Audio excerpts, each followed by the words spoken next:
صنعتی نفسیات، industrial psychology, تعریف و تاریخ، ہسٹری اینڈ ڈیفینیشن، نوعیت اور وسط، نیچر اینڈ اسکوپ، نفسیات، سائیکالوجی۔ نفسیات کو انگریزی میں سائیکالوجی کہا جاتا ہے۔ سائیکالوجی کی اصطلاح لٹریچر میں 10ویں صدی عیسوی سے استعمال ہونے لگی تھی۔ اسے سائنسی معنوں میں پہلی مرتبہ کریٹزول نے 18ویں صدی میں استعمال کیا۔ نفسیات دو یونانی الفاظ سائیکی اور لوگوس کا مجموعہ ہے۔ سائیکی اور لاگوس کا مجموعہ ہے۔ سائیکی کا مطلب ذات، نفس، روح اور ذہن وغیرہ ہے، جبکہ لوگوس کے معنی علم کے ہیں۔ اس طرح سائیکالوجی سے مراد روح کا علم ہے۔ ارسطو کے زمانے سے لے کر آگسٹائن کے زمانے تک نفسیات کو روح کا علم کہا جاتا رہا۔ ارسطو نے اپنی کتاب ڈی اینیماز یعنی آن دا سول میں نفسیات کو روح کا علم کہا ہے۔ ڈیفینیشن: نفسیات وہ علم ہے جو کردار اور ذہنی اعمال کا مطالعہ کرتا ہے۔ نفسیات افراد کے کردار اور ان کے ذہنی اعمال کا سائنسی مطالعہ ہے، اور یہ کہ نامیات کی جسمانی حالت، ذہنی حالت اور خارجی ماحول کردار اور ذہنی اعمال کو کس طرح متاثر کرتے ہیں۔ علم نفسیات لوگوں کی زندگیوں کی وضاحت کر کے، ان کے متعلق پیش گوئی کر کے، ان میں ترمیم کر کے اور آخرکار ان میں اس دنیا میں جس میں وہ رہتے ہیں کو بہتر بنانے کی کوشش کرتا ہے۔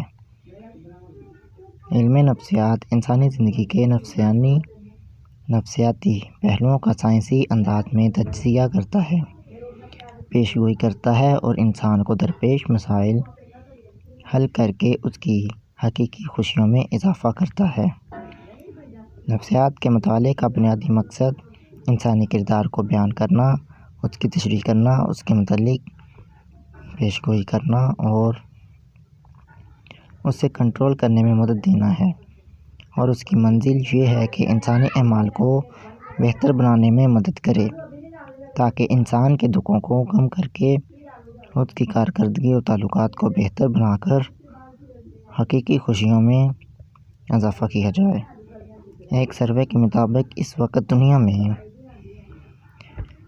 5 لاکھ سے زائد ماہرین نفسیات امریکن سائیکالوجیکل ایسوسی ایشن کے رکن ہیں۔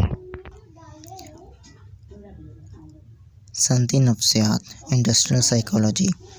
موجودہ دور صنعت کا دور ہے۔ صنعتی ترقی کا مطلب قومی ترقی ہے۔ دور حاضر کے تمام شعبوں کی ترقی کا انحصار صنعتی ترقی پر ہے۔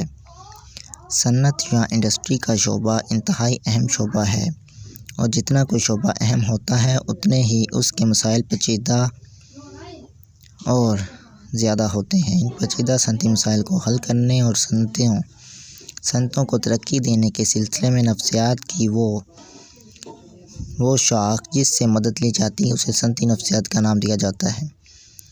صنعتی نفسیات کی تعریف۔ Definition of industrial psychology. صنعتوں، حرفت اور تجارت کے مسائل اور ان میں کام کرنے والے لوگوں کے مسائل کو نفسیات کے طریقوں اور اصولوں کی روشنی میں حل کرنے کا نام صنعتی نفسیات ہے۔ یہ علم صنعتی ماحول کو خوشگوار اور اجیر کے تعلقات کو بہتر بنا کر ان کی صلاحیتوں سے بھرپور فائدہ اٹھانے میں مدد دیتا ہے۔ بروس مور پہلا ماہر نفسیات تھا جس نے صنعتی نفسیات میں PhD کی ڈگری حاصل کی تھی۔ علم نفسیات کی تاریخ۔ History of science psychology. نفسیات کی تاریخ انسان کی ارتقائی تاریخ ہے۔ نفسیات کی ابتدا اسی وقت ہو گئی تھی جب انسان نے زمین پر قدم رکھا۔ وارڈ ورتھ کے مطابق علم نفسیات اتنا ہی پرانا ہے جتنا کہ انسانی شعور۔ اتنے وسیع اور قدیم علم کی تاریخ اور ارتقاء کا احاطہ کرنے کے لیے دفتروں کے دفتر درکار ہیں، مگر یہاں انتہائی اختصار اور جامعیت سے خلاصہ پیش خدمت ہے۔ ابتدائی دور تاریخ میں جس پہلے یونانی مسودے کا ذکر ملتا ہے وہ 3000 قبل مسیح کا ہے اور اس میں بتایا گیا ہے کہ انسانی افعال کو دماغ کنٹرول کرتا ہے۔ اس تعلیم اور نظریے کے باوجود اس زمانے میں ذہنی اور نفسیاتی مسائل کو حل کرنے کے لیے خاص قسم کے جادو اور ٹوٹکوں سے مدد لی جاتی تھی۔ یونانی دور۔ یہ دور 300 قبل مسیح سے 600 قبل مسیح تک پھیلا ہوا ہے۔ اس میں بڑے بڑے نامور مفکر پیدا ہوئے۔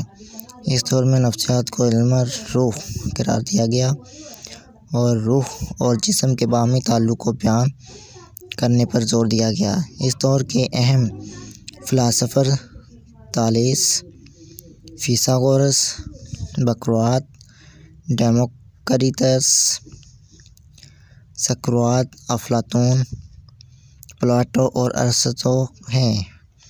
ارسطو کو پہلا ماہر نفسیات کہا جاتا ہے۔